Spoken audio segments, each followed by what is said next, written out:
നിങ്ങൾ കുറേ ഐസ്ക്രീം കഴിക്കുന്ന ആളാണെങ്കിൽ നിങ്ങൾ ഷാർക്ക് അറ്റാക്ക് ചെയ്യാനുള്ള ചാൻസസ് കൂടുതലാണ്.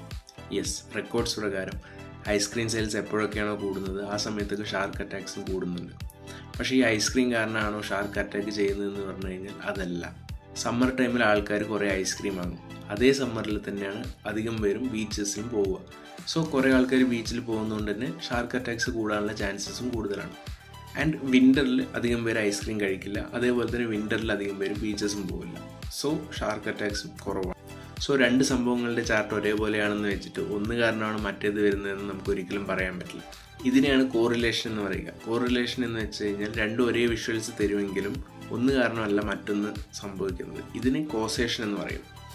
All causations are correlation, but all correlations are not causations. രണ്ടും ഒരേ ചാർട്ട് കാണിക്കുന്നുണ്ടെന്ന് വെച്ചിട്ട് ഒന്ന് കാരണമാണ് മറ്റേത് വരുന്നതെന്ന് നമുക്ക് ഒരിക്കലും പറയാൻ പറ്റില്ല. പക്ഷേ ഇത് നമുക്ക് പെട്ടെന്ന് മനസ്സിലാക്കാൻ കുറച്ച് ബുദ്ധിമുട്ടായിരിക്കും.